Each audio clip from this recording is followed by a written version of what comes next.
trazemos os desejos de que a paz e o Mestre Jesus possa estar em nossas mentes, possa estar em nossos corações, hoje e eternamente.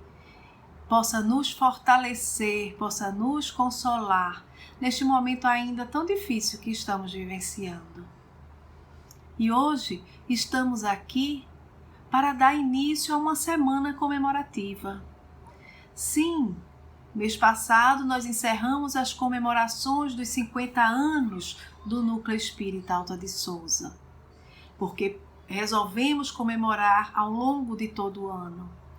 Mas este mês de janeiro, nós estamos comemorando, ou a casa está completando 51 anos.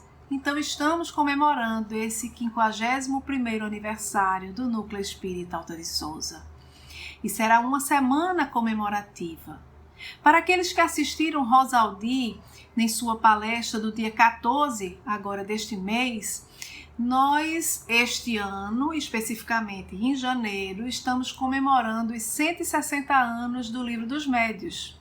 E a nossa semana de aniversário, então, será em alusão, em homenagem a esta obra maravilhosa, tão fundamental a todos nós, tão fundamental ao movimento espírita, tão fundamental à orientação realmente ao estudo desta faculdade que é a mediunidade. E é por isso que o nosso tema central da semana é NEAS, 51 anos estudando e orientando a mediunidade. E nossa programação foi toda construída exatamente em cima de temas abordados dentro desta obra, o Livro dos Médiuns. E esta nossa semana, que começa hoje, está começando com o nosso irmão Alexandre Barros, que é do Instituto Espírita Ermelinda Lopes, e que trará o tema, na tarde de hoje, a Espíritos. Dando continuidade à semana, no dia 26, que é a terça-feira, nós teremos o nosso irmão Marcelo Araújo, do Seara de Deus, e que nos trará o tema O Laboratório do Mundo Invisível e a Ação dos Espíritos sobre a Matéria. Já no dia 28, que é a quinta-feira, nós teremos o tema Os Médiuns e seu papel nas comunicações dos espíritos. E esse tema será trazido pelo nosso irmão Francisco Leão, do Batuíra. No dia 30, na quinta-feira, nós teremos o nosso irmão André Luiz, que é do Peixotinho, com o tema A Formação dos Médiuns e os Escolhos da Mediunidade. E finalizando a nossa semana, no dia 31, então começa hoje no domingo e vai até o próximo domingo. Então, no dia 31, a nossa irmã Soraya Barros, daqui mesmo da nossa casa, né, do Núcleo Espírita Alta de Souza, nos trará o tema A Influência Moral e as Responsabilidades dos Médiuns. Então, que nós possamos, meus queridos irmãos, comparecer, acompanhar, né, na nossa sala virtual, no nosso canal do YouTube, todas essas nossas palestras ao longo desta semana de aniversário. Então, hoje, iniciando esta semana, deixo com vocês o nosso irmão Alexandre Barros e os desejos de que a paz, de que a luz do Divino Mestre Jesus continue a nos envolver hoje e eternamente. Deus nos abençoe. Olá, sou Alexandre Barros, trabalhador voluntário do Centro Espírita Ermelinda Lopes.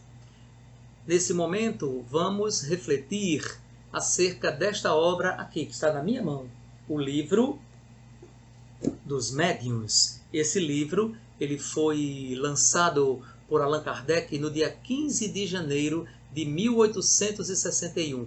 Portanto, acabou de fazer 160 anos e será homenageado pelo Núcleo Espírita Alta de Souza, que também está de aniversário, porque faz este ano 51 anos de vida dedicada ao bem a todos, em nome de Jesus. Desde já,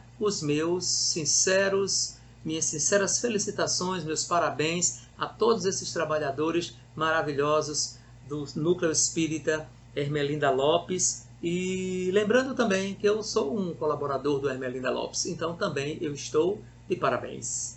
Pois bem, antes de iniciarmos esse estudo, vamos fazer uma breve oração a fim de convidar Jesus, que é sempre o nosso homenageado nesses momentos, para partilhar conosco desta ocasião. Elevemos os nossos pensamentos. Querido amigo e amado Jesus, que teu amor maravilhoso esteja sempre conosco. Os nossos propósitos, Senhor, são os melhores possíveis e tu sabes disso.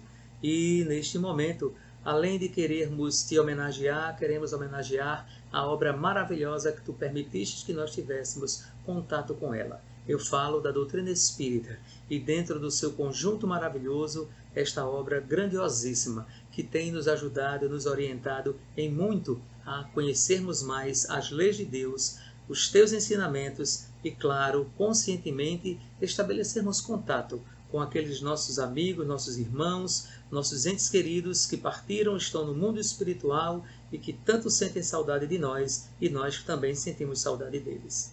Pois bem, o livro dos médiuns é o nosso homenageado hoje, Jesus, e nós queremos muito, mas muito te agradecer por ter permitido que nós tivéssemos recebido esse presente.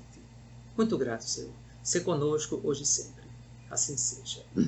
Pois bem, por falar em Jesus, vamos lembrar que Jesus planejou a codificação, ou melhor, o Consolador prometido, que nós dizemos inclusive, né, Consolador prometido por Jesus, a codificação, ou a doutrina espírita, ou o espiritismo, o nome que a gente quiser dar, ele foi planejado por Jesus durante muito tempo.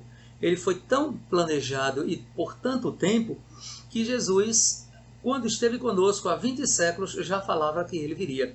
Não é incrível? Pois bem, então Jesus já sabia disso, porque os planejamentos que os espíritos superiores, os espíritos puros, no caso de Jesus, faz, é muito longo.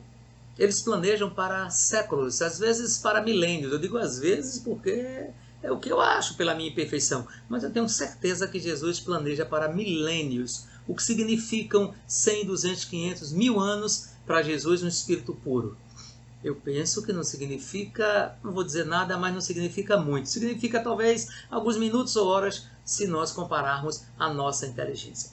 Pois bem, o livro A Caminho da Luz mostrou justamente como Jesus planejou a formação da Terra. Então, dá para entender que da mesma forma como Jesus planejou aquela formação e a cumpriu, os primeiros capítulos falam isso, nós vemos que esta codificação foi planejada de muitos séculos. E Jesus, inclusive, veio pessoalmente. Eu digo pessoalmente porque ele preferiu se camuflar numa feição, digamos assim, de um outro nome. Ele passou a chamar-se o Espírito de Verdade. Era ele quem presidia tudo a todo instante. O capítulo 6 do livro O Evangelho segundo o Espiritismo vai justamente provar o que eu estou dizendo. Pois bem, esta obra, essa grande obra que é a codificação, ela foi tão bem meticulosamente planejada, tão didaticamente planejada, que foi sendo lançada ou soltada aos poucos. Foi isso que nós vemos. Pois bem, no ano de 1857 veio a sua primeira fundamentação, a fundamentação filosófica, que foi o Livro dos Espíritos. E, se desdobrando do próprio Livro dos Espíritos, a sua segunda parte, que é a do Mundo Espírita ou Mundo dos Espíritos, surgiu no ano de 1861 o Livro dos Médiuns, do qual vamos comentar apenas o primeiro capítulo, que é uma pergunta que Allan Kardec faz, da qual vou falar daqui a mais alguns instantes. Com a chegada do Livro dos Médiuns, o fundamento filosófico da doutrina espírita é lançado. 3 anos após, então no ano de 1864, vem o aspecto moral ou a fundamentação moral da doutrina espírita. O livro, que é, por sinal, dos mais conhecidos entre os espíritas, o Evangelho segundo o Espiritismo. Pois bem, Então, nós podemos dizer ou concluir que em pouco mais de 10 anos, mais ou menos 10 anos, a fundamentação da doutrina espírita no seu tríplice aspecto já estava entre nós. O Livro dos Espíritos, o fundamento filosófico, o Livro dos Médiuns, o fundamento científico, e o livro O Evangelho segundo o Espiritismo como sendo o fundamento moral. Pois bem, vamos agora falar especificamente sobre o Livro dos Médiuns. Claro que o conteúdo só do primeiro capítulo é tão robusto, é tão grande, que não tinha como nós trazermos essas informações sem fazermos anotações. E foi o que eu fiz aqui para o entendimento maior e melhor de todos.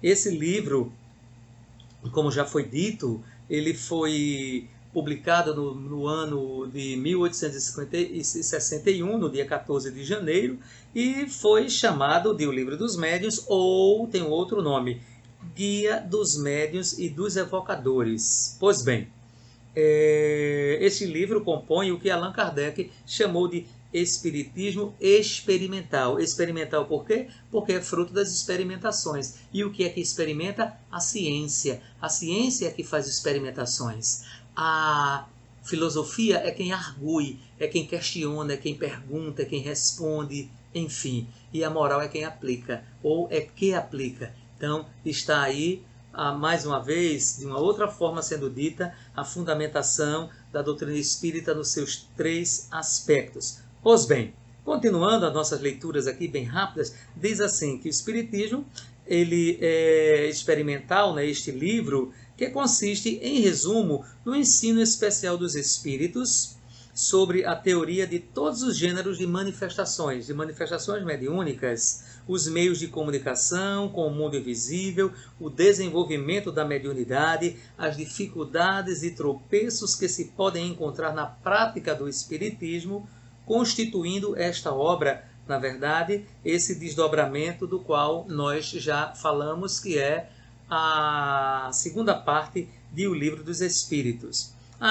Um detalhe, para que todos saibam. Esse livro, O Livro dos Médiuns, assim como os outros, mas estamos falando sobre ele, vamos focá-lo. Ele está disponível naquela plataforma chamada de YouTube. Exato, são 10 horas de áudio. Então, quem quiser ter essa satisfação de ouvir a leitura de O Livro dos Médiuns, basta acessar, né, a plataforma lá do YouTube, o aplicativo do YouTube, o nome que a gente quiser dar, a ferramenta, para saber mais sobre isso. Pois bem, agora falando sobre o capítulo 1. O capítulo 1, na verdade, Allan Kardec fez uma pergunta, e a pergunta foi: há espíritos? Ele perguntou porque era necessário fundamentar a obra. Então a obra é brilhantemente fundamentada por esta pergunta, que Allan Kardec ele mesmo responde, fruto, claro, das suas pesquisas e conclusões. Ele não deixa que ninguém responda, porque, afinal de contas, a responsabilidade era dele. Pois bem, nós colocamos aqui a título de reflexão: há espíritos? Que foi a pergunta que Allan Kardec fez. Nesse caso, ele estabelece um interessante diálogo filosófico e didático com o leitor, a fim de esclarecer as primeiras dúvidas sobre a existência dos espíritos, sua natureza, destinação e, se possível ou não, estabelecer uma comunicação com esses espíritos. É interessante Allan Kardec ter já essa preocupação, vamos dizer assim, didática. Ele, como era professor, era educador de uma forma geral, dominava várias línguas e tinha múltiplos conhecimentos, então era alguém devidamente preparado para tudo isso. Ele foi sempre muito didático. Nós vamos ver ao longo do rápido estudo que faremos sobre esse primeiro capítulo do livro, da obra. A propósito, essa obra está dividida em 2 partes. A primeira parte, nós anotamos aqui, ela vai falar justamente sobre as noções preliminares. São esses capítulos, né? O primeiro é justamente a espíritos. E a segunda parte são das manifestações espíritas. Então é quando ele vai falar sobre os tipos de mediunidade, os escolhos da mediunidade. Então ele dá todo tipo de orientação, os tipos de espíritos. É muito interessante a obra. É um guia realmente para aquelas pessoas que desejem conhecer sobre a mediunidade. Ora, pode ser médium ou pode não ser, mas que se quiser conhecer sobre o livro dos médiuns, ou melhor, sobre a mediunidade, sobre a comunicação com o mundo espiritual, é necessário estudar essa obra, ler e depois estudar, porque ela não é um romance, ela tem uma linguagem metalinguística, ela é um guia de orientação. Assim sendo, é necessário estudá-la, não somente lê-la. Pois bem, percebe-se, né, com essas básicas e preliminares observações, que a intenção de codificar, ou melhor, do codificador da doutrina espírita, foi atingir vários tipos de leitores ou de pessoas que entrariam em contato com a doutrina espírita, especificamente com este livro aqui. Primeiro, aquelas pessoas que desconhecem e que têm a curiosidade. Segundo, as pessoas que duvidam. Elas nem tanto conhecem, mas elas duvidam, mas estão querendo saber. Mas também aqueles que descreem, aqueles que se constituem e se constituíram à época como verdadeiros adversários da doutrina espírita, e por que não dizer de Allan Kardec. Porém, seu foco maior foi aqueles que combatiam, e mesmo os que tentam provar a inexistência dos espíritos e a impossibilidade de estabelecer comunicação com eles. Nós percebemos com a leitura desse primeiro capítulo, do livro dos médiuns, Há Espíritos, Allan Kardec tem sim essa preocupação em orientar, em também, digamos, desmontar os falsos argumentos daqueles que são constituídos como adversários do Espiritismo, como aqueles que descreem, como aqueles que falam sem conhecimento, aqueles que duvidam por duvidar. E com esses, inclusive ele até orienta, com esses não tem com que se perder tempo. Ora, se uma pessoa nos pergunta, por exemplo, se os espíritos existem, e nós dissemos que sim, e ele vai dizer que não acredita que os espíritos existem. Então, aproveite e pergunte a ele, mas por que você acha que os espíritos não existem? E se eles disserem, porque eu acho que não existe, pronto. Então não tem que perder tempo com uma pessoa dessas, porque afinal de contas ela não tem argumentos para justificar o porquê não acreditam e muito menos talvez vá ter condição de acreditar que eles existem baseado no que você diga. Não tem que se perder tempo. Continuando as nossas reflexões, colocamos aqui: aqueles que, de mente aberta, pensamento livre, desejem conhecer este novo mundo, que é o mundo dos espíritos, e principalmente os que já se sentem inclinados ou em condições de manter contato com os que nele vivem, no caso os espíritos, recomenda-se mesmo, antes de tudo, ter essa certeza filosófica. Isso será possível pelo estudo preliminar desse primeiro conteúdo, para que possa também responder com convicção a essa pergunta para si mesmo. Afinal, há espíritos? Ou melhor, os espíritos existem? Então, se se quer estabelecer um contato com o mundo espiritual, é interessante que primeiro tenhamos essa convicção de que os espíritos existem. E essa não foi, digamos, uma constatação elementar ou sem propósito de Allan Kardec. Ele tinha uma responsabilidade sobre isso. Então, ele precisava primeiro ele ter essa convicção. Porque se ele não tivesse essa convicção de que realmente os espíritos existem, ele não iria assumir nenhum compromisso em codificar a doutrina espírita. Então, era primeiramente para ele essa convicção. E isso Allan Kardec já nos dá esse ensinamento, além de outros que ele vai nos dar, e a gente vai falar sobre isso daqui a alguns instantes, porque muitas vezes nós repetimos determinadas coisas sem convicção.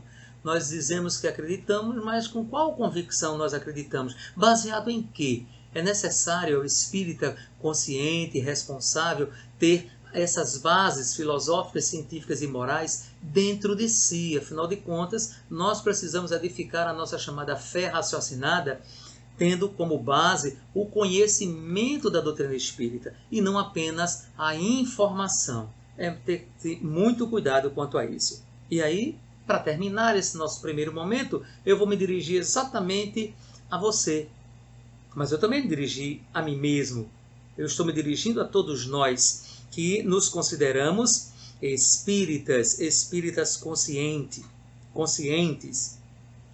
Realmente nós não temos dúvidas de que existem os espíritos. Nós já sabemos que esses espíritos existem. Tudo bem, agora vai. O que está fazendo com essa grande descoberta? Como está lidando com esse maravilhoso tesouro que foi disponibilizado pela providência divina para a nossa evolução?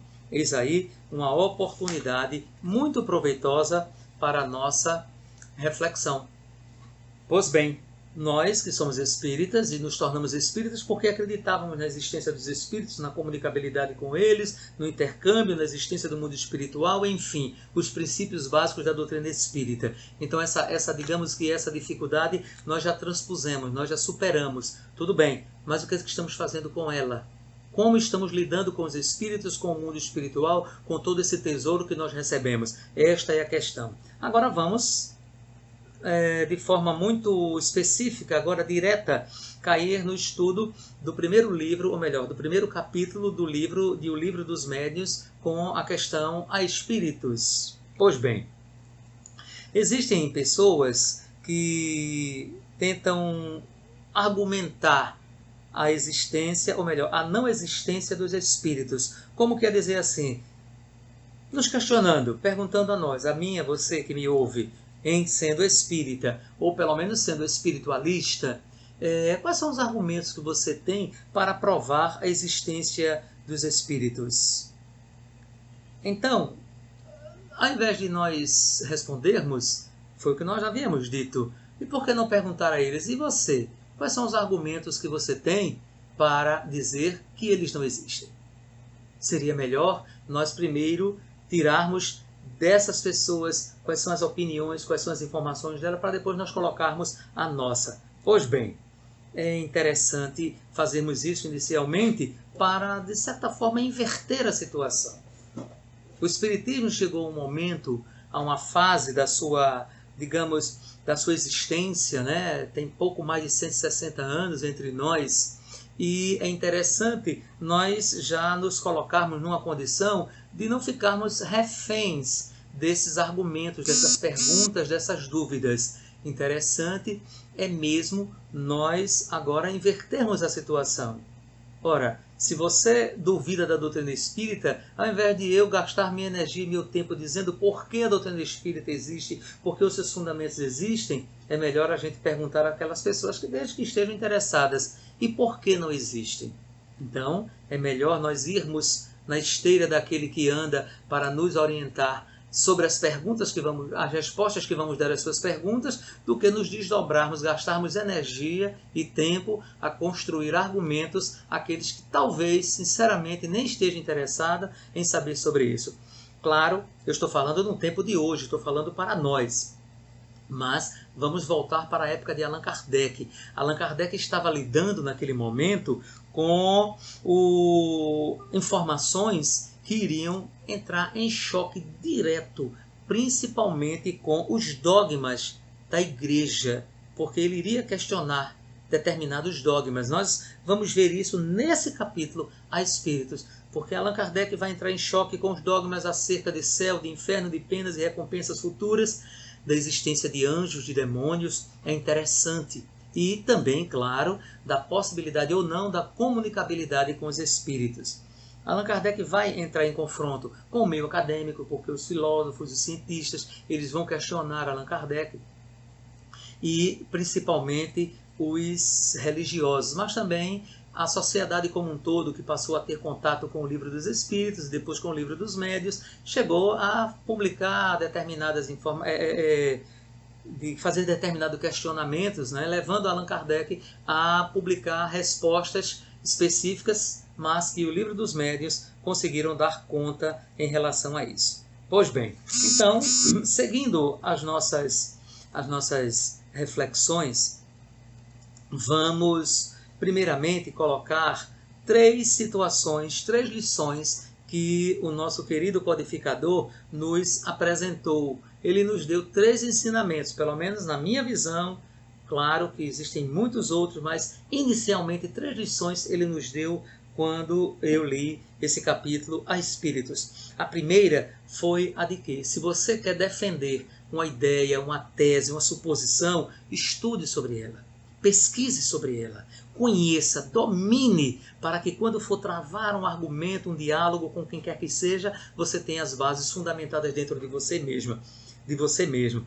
Essa foi a primeira situação. A outra, já falamos, vou só repetir, inverta a questão. Ao invés de gastar energia tentando responder às dúvidas, faça você, inverta a situação. Quando alguém perguntar, esse negócio do espiritismo, como é? Diz que os espíritos existem, como é que é mesmo? E ao invés de você ficar buscando na sua mente essas informações, pergunte a elas, qual é a ideia que você tem da vida fora da Terra? Ou melhor, da vida no mundo espiritual? Ou melhor, da vida após a morte? O que é que você entende sobre isso? Então, baseado no entendimento daquela pessoa, você vai respondendo e criando todo um argumento, sem perder muito tempo, criando teses, criando argumentos que talvez aquela pessoa nem vá entender. A outra, que também não é desprezível, é não perder tempo com aquelas pessoas que verdadeiramente não querem crer. Elas querem só desafiar, criticar, duelar. Então não perca tempo com essas pessoas. Aqueles que nem entendem. Jesus disse que não deveria se jogar pérolas aos porcos. Então é interessante que nós não percamos tempo. Busquemos aquelas pessoas que querem entender, esforcemos-nos por fazê-la entender de forma didática, a forma da linguagem que ela entende é diferente, mas não aqueles que não querem entender, porque, como disse Jesus em Mateus, no capítulo 9, versículo 13, aqueles que têm ouvido de ouvir, que ouçam. Então, os que não têm, como dizia um amigo meu, paciência, vamos esperar que eles tenham. Pois bem, agora falando especificamente sobre o capítulo A Espíritos. Finalmente entramos nele.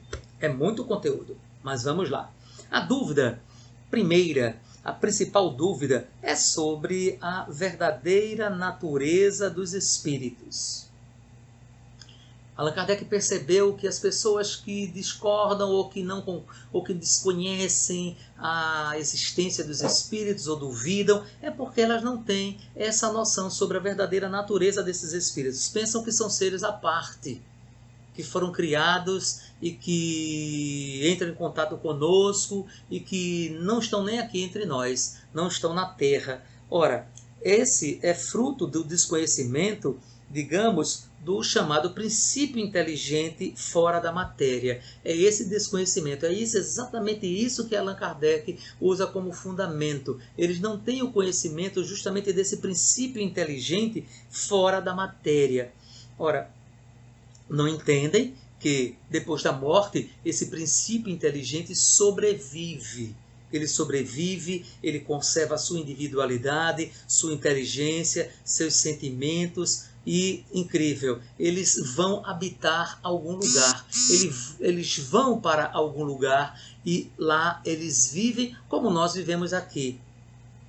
É exatamente assim que Allan Kardec começa as reflexões no livro dos Médiuns, neste capítulo A Espíritos. E aí eu particularmente já identifiquei, baseado no que Allan Kardec falou, duas categorias, vamos dizer assim, de pensadores ou de pensamentos. A categoria dos materialistas, que são aquelas que não creem em nada após a morte. Então morreu, acabou, como se diz, e com esses não adianta argumentar. Foi justamente o que nós dizíamos antes. E tem a categoria dos espiritualistas. Esse é onde nós estamos, inclusive, porque os espíritas são espiritualistas. Porém, esses espiritualistas, eles se multiplicam, porque eles têm várias crenças na vida após a morte. Existem desde aqueles que acreditam que morreu, vai para um lugar e fica eternamente, seja de sofrimento seja de ventura, outros que vai dormir e aguardar um juízo, outros que vai para um céu de glória que não se alcança, só poucos que alcançam. Enfim, existem várias, digamos assim, dizem que são teorias, outros dizem que são dogmas. A doutrina espírita diz apenas que são hipóteses, são ideias, porque nós fundamentamos na razão lastreada pela confirmação científica dada pelos próprios espíritos, ou melhor, pelos próprios habitantes de lá onde eles existem, onde eles vivem. Foram eles, os espíritos, que vieram para nos dizer como é a vida neste mundo. Então, nós temos como comprovação científica o argumento deles. Baseado nisso, nós tivemos também a fundamentação filosófica. Pois bem, aqui Allan Kardec, ele seguindo essa linha de raciocínio sobre a dificuldade do entendimento de que existe um princípio inteligente fora da matéria, após a morte, ele dá um corte e diz: vamos pensar na existência desse princípio inteligente após a vida na Terra ou após a morte. Forçoso é acreditar nisso. Então ele já abandona aqueles que não acreditam na existência de uma vida após a morte, porque com esses não tem o que argumentar. Mas com os espiritualistas, aqueles que acreditam numa vida após a morte, é com esses que nós vamos argumentar, é desses que nós vamos tirar alguma informação e colocar outras informações, desde que eles queiram acreditar. Pois bem, e Allan Kardec diz assim, é muito interessante, ele diz: desde que se admita a existência da alma e sua individualidade como princípio inteligente fora da matéria, lógico, e após a morte, forçoso é também se admita, primeiro, que a sua natureza difere da do corpo, visto que, separada deste, deixa de ter as propriedades preliminares do corpo. Segundo, que goza da consciência de si mesma, pois que é passível de alegria ou de sofrimento, sem o que seria um ser inerte, caso em que possuí-la de nada valeria.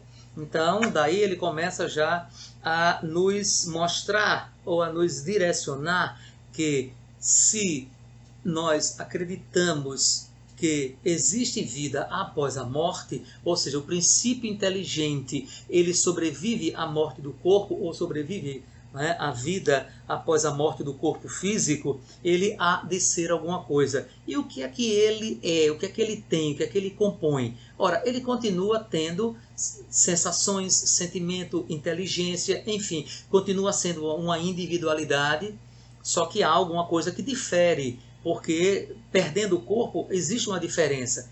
Porque, claro, estando no corpo ele tem uma característica, fora do corpo ele tem outra. Então, Allan Kardec mostra, primeiramente, que esse espírito, esse ser, esse princípio inteligente, ele sobrevive e, em sobrevivendo, fora do corpo físico ou após a morte, ele continua existindo com características muito específicas. Pois bem, daí ele levanta uma questão que é muito interessante e já vai bater frontalmente com os dogmas da igreja, que é, ora, se esse princípio inteligente, que daqui para frente eu vou chamar de espírito, ele sobrevive à morte do corpo, para onde ele vai?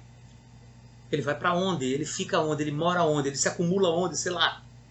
Então, Allan Kardec, ele já bate, vamos dizer assim, em questões relacionadas ao céu e o inferno. É nesse capítulo que ele já começa a fazer essa observação. Esse assunto sobre céu, inferno, anjos e demônios será desenvolvido no 4º livro da codificação, que é O Céu e o Inferno. O nome do livro é esse, que vai ser um desdobramento da última parte do Livro dos Espíritos, As Penas e Consolações. Então, no livro O Céu e o Inferno, 4º livro da codificação, Allan Kardec vai desdobrar melhor acerca da destinação dos espíritos, para onde ele vai, como ele vive, e inclusive dito pelos próprios espíritos que lá viviam. Pois bem, então, Allan Kardec ele bate frontalmente contra a ideia da existência de um céu, de um inferno específico, como sempre foi pregado, porque ele diz que a astronomia, que se desenvolveu bastante, tirou a ideia de que existe em cima e embaixo, ou seja, como não existe em cima e embaixo, como é que o céu fica em cima e o inferno fica embaixo? Então, essa é a ideia. E a outra é de que o inferno fica nas profundezas. Também ele derruba essa ideia porque diz que a geologia que já esquadrinhou, já escavacou, digamos assim, o fundo da Terra, não encontrou nada, não encontrou ninguém, habitação, pessoas morando, absolutamente. Então significa dizer que não é no céu que se pregava antes e no inferno também que existe, que é para onde os espíritos vão. Não é assim. E ele completa dizendo o seguinte: assim, não podendo a doutrina da localização das almas harmonizar-se com os dados da ciência, outra doutrina mais lógica lhes assina por domínio não um lugar determinado e circunscrito, mas o espaço universal. Formam elas um mundo invisível no qual vivemos imersos, que nos cerca e acotovela incessantemente. Haverá nisso alguma impossibilidade, alguma coisa que repugne a razão? De modo nenhum. Tudo ao contrário nos afirma que não pode ser de outra maneira. Pois bem, Allan Kardec ele já nos mostra que se os espíritos eles sobrevivem à morte, eles existem e eles vão para algum lugar, esse lugar não é o céu que se pensava, nem o inferno que se pensava. Existe sim uma realidade espiritual para onde eles vão e que nós estamos conhecendo ou passamos a conhecer a partir justamente de O Livro dos Espíritos. Certo, mas se os espíritos, eles, segundo o mérito, eles vão para determinados lugares, significa dizer que existem penas e recompensas. Ora, e em existindo penas e recompensas, esses lugares especiais também desaparecem. Porque ele coloca que as penas, elas não são mérito exclusivo de poucos e melhor, as recompensas não são méritos exclusivos de poucos e nem as penas são uma determinação absoluta para outros. Ou seja, penas e recompensas elas são flexíveis. Ou as penas elas vão ter prazo de validade e as recompensas elas poderão se ampliar. Quanto mais nós evoluímos, mais teremos benefícios, teremos recompensas. Pois bem, então, se não existem penas e recompensas absolutas, não existem lugares específicos também para gozá-las. Mais uma vez, Allan Kardec derruba a chamada tese da existência de um lugar específico, mais um dogma da religião que é derrubado. E aí vem outros dogmas que vão ser derrubados também. Ele vai falar nesse capítulo que é a existência de anjos e demônios. E ele resumidamente diz que os anjos não são almas que alcançaram o último, quer dizer, os anjos, na verdade, são almas que alcançaram o último grau de uma escala evolutiva, grau que todos podem atingir, tendo boa vontade, sendo eles os mensageiros de Deus, encarregados de velar pela execução de seus desígnios em todo o universo, sem que se sintam ditosos com o desempenho, eles se sentem ditosos com a execução dessas gloriosas missões. E que, completando, ele diz também que os demônios não são alma dos maus, que se tornam maus para sempre. São almas dos maus que temporariamente ainda não se purificaram, mas que podem, como outras, ascender mais alto no cume da perfeição, e isso parecerá mais conforme com a justiça de Deus do que com a justiça dos homens ainda tão imperfeita. Pois bem, ele completa mais uma vez dizendo que tão somente os espíritos, né, são as almas daquelas pessoas que viveram na Terra.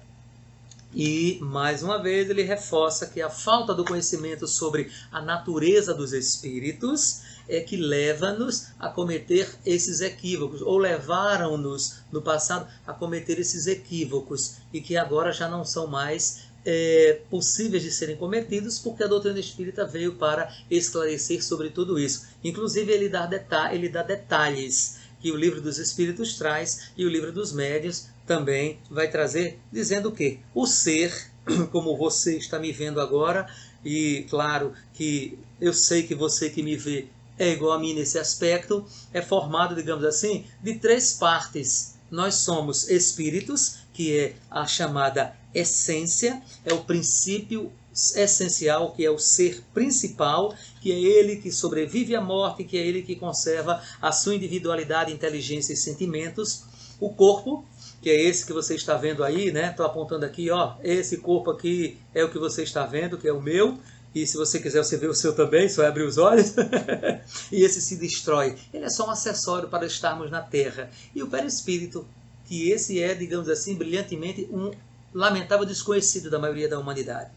E ele é tão importante, porque ele é o elo entre o espírito e o corpo. Ele tem propriedades incríveis que a doutrina espírita veio a nos trazer. É o chamado corpo espiritual ou perispírito, que ele inclusive é o que dá a oportunidade para que as comunicações mediúnicas possam acontecer. Então essas 3 partes que eu coloquei para você agora aqui são as que nos compõem. Allan Kardec vai falar exatamente isso no capítulo A Espíritos. Pois bem, e aí ele começa a, agora, digamos assim, a encurralar aqueles que não acreditam. Ele dedicou um momento aos seus adversários. Foi justamente para encurralar. Primeiro, mais uma vez, ele reforça.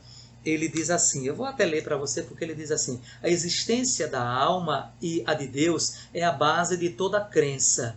E antes da discussão espírita, convém saber do interlocutor. Você crê em Deus? Crê na existência de Deus? Você crê que é uma alma? E depois ele diz, você crê na sobrevivência da alma após a morte? Depois ele arremata dizendo o seguinte, se para uma dessas não adianta ir além. Não adianta conversar, discutir, etc. Não perca seu tempo com esse tipo de argumentação ou com esse tipo de pessoa.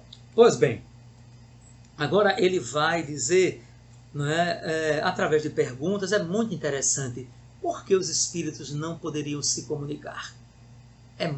Eu fiquei fascinado com essas últimas partes de o Livro dos Médiuns, desse capítulo A Espíritos, porque Allan Kardec agora vai nos proporcionar um mergulho filosófico profundo para entendermos de uma vez que argumentos nós poderemos utilizar aqueles que queiram entender como é que é possível que os espíritos se comuniquem conosco, considerando que agora a gente já sabe que eles existem.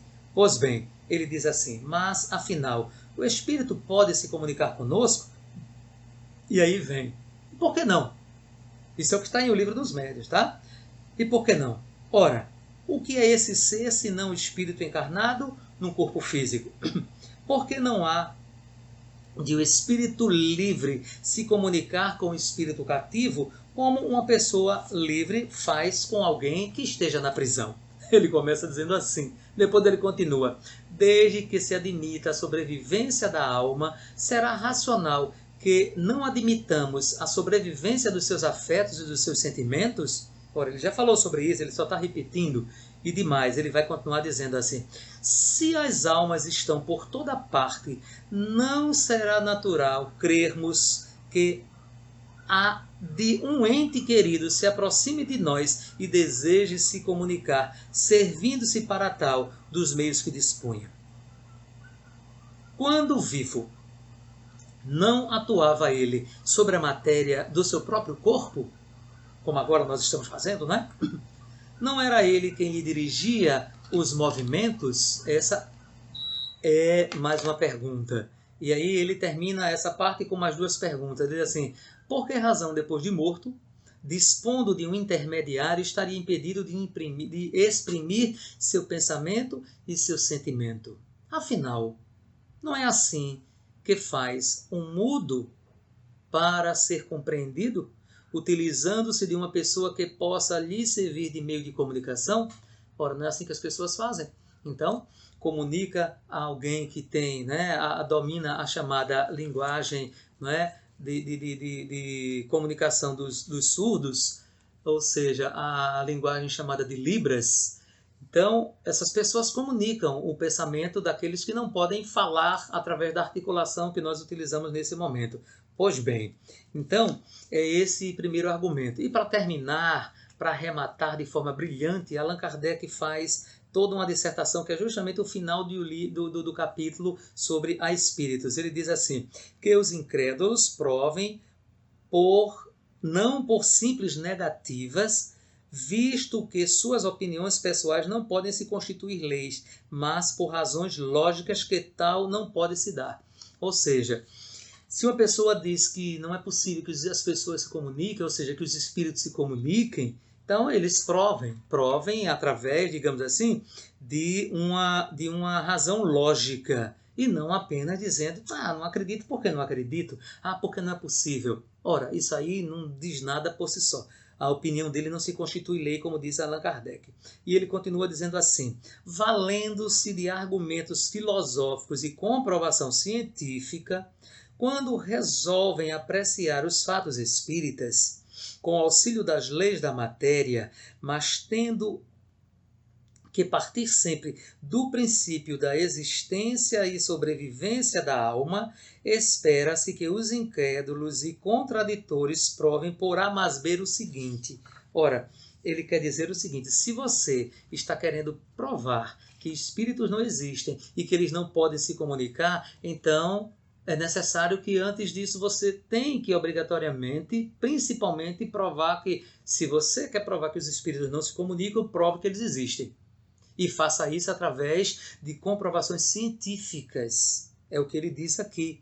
Comprovações científicas e argumentos filosóficos. E aí ele diz o quê? Que essas pessoas têm que apresentar esses argumentos que ele vai colocar aqui, que são 9 argumentos, que é muito interessante nós refletirmos sobre cada um deles. Ele diz assim, primeiro, que o ser pensante que existe em nós durante a vida não mais pensa depois da morte. Ora, ele é um espírito, continua vivo, está no mundo espiritual.